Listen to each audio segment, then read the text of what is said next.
प्रश्नावली 10.2 का 10वां प्रश्न है, सिद्ध कीजिए कि किसी वाही बिंदु से किसी वृत्त पर खींची गई स्पर्श रेखाओं के बीच का कोण स्पर्श बिंदुओं को मिलाने वाले रेखाखंड द्वारा केंद्र पर अंतरित कोण का संपूरक होता है। तो एक आकृति हमने बना ली है दी गई सूचना के आधार पे। देखो क्या है, एक वृत्त है, इसके बाहर एक बिंदु वाही बिंदु ए है। ए से इस वृत्त पर दो स्पर्श रेखाएं खींची गई हैं, एक का नाम हमने ए बी लिया है और एक का नाम हमने लिया है ए सी।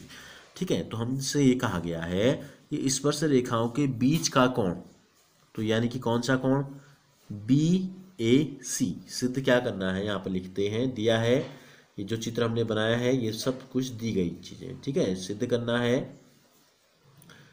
कोण बी ए सी यानी कि स्पर्श रेखाओं के बीच का कोण बराबर होना चाहिए। कह रहा है किसके बराबर होना चाहिए, स्पर्श बिंदुओं को मिलाने वाले रेखाखंड। अब स्पर्श बिंदु को मिलाने वाला रेखाखंड कौन सा है, देखो स्पर्श बिंदु एक बी है और एक स्पर्श बिंदु है सी।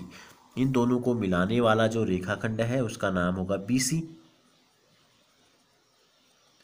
तो मिलाने वाला रेखाखंड है बी सी। ठीक है, केंद्र पर अंतरित कोण, इस रेखाखंड ने जो केंद्र पर कोण बनाया है उसके बराबर होता है। ठीक है, कोण का संपूरक होता है, ये बताना है हमको कि इसका संपूरक होता है। तो इस रेखाखंड ने केंद्र पर कौन सा कोण बना रखा है, बीओसी। तो कोण बीएसी धन संपूरक है, तो क्या होता है, दो कोण संपूरक कब होते हैं, जब दोनों का योगफल दो समकोण के बराबर होता है। तो कोण बीओसी, दो समकोण का मतलब कितना हुआ, 180 अंश। ये हमको सिद्ध करना है।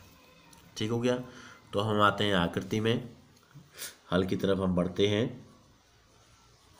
देखो प्रमेय हमने पढ़ा है, वो प्रमेय क्या कहता है, एक प्रमेय हमने पढ़ा है, वो प्रमेय कहता है कि किसी स्पर्श बिंदु पर, कहाँ पर, स्पर्श बिंदु पर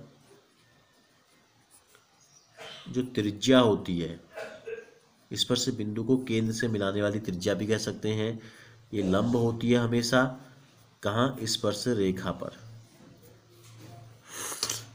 ठीक है, तो स्पर्श बिंदु यह है, इस बिंदु बी को मिलाने वाली त्रिज्या है ओ बी। ओ बी क्या है, त्रिज्या, ए बी क्या है, स्पर्श रेखा। तो इन दोनों के बीच में जो कोण बनेगा वो कितना होगा, 90 अंश का। इसी प्रकार इसलिए कोण ए बी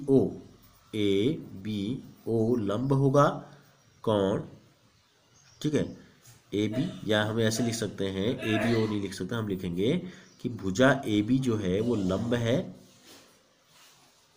ओ बी पर। तो इसलिए इससे क्या निष्कर्ष निकला, इससे निष्कर्ष निकलेगा कोण ए बी ओ जो है वो 90 अंश हो गया। इसी प्रकार इसी प्रमेय के आधार पे इस बिंदु सी पर अगर हम देखें तो ए सी स्पर्श रेखा लंब है ओ सी पर, या ओ सी लंब है ए सी पर। तो इससे निष्कर्ष निकला कोण ए सी ओ जो है ये भी कितना होगा, 90 अंश होगा।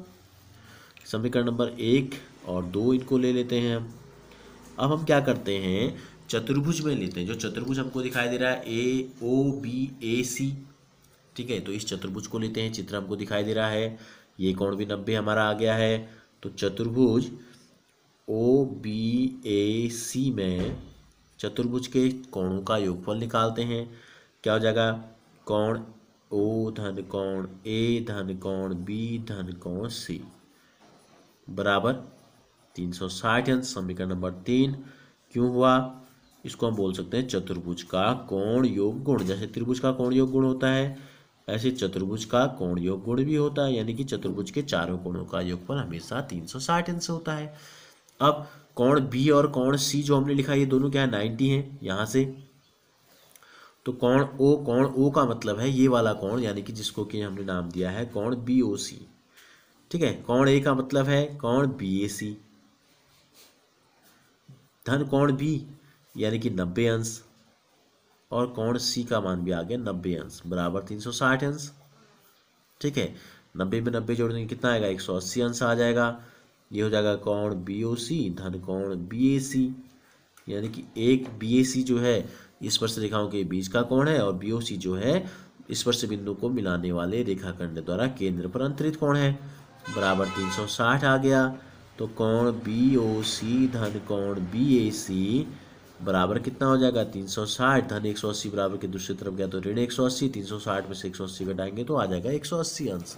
तो हमको क्या प्राप्त हो गया, हमको प्राप्त हो गया कि केंद्र पर बना कोण और स्पर्श रेखाओं के बीच का जो कोण है इन दोनों का योगफल आ गया 180, यानी कि 180 का मतलब कितना है, दो समकोण है। तो इसका मतलब क्या हो गया, इसलिए कोण BOC जो है कोण BAC का संपूरक है। यही हमको सिद्ध करना था। दो कोण तब संपूरक होते हैं जब दोनों का योगफल 180 अंश हो। तो यही हमको सिद्ध करना था और यह हम सिद्ध कर चुके हैं।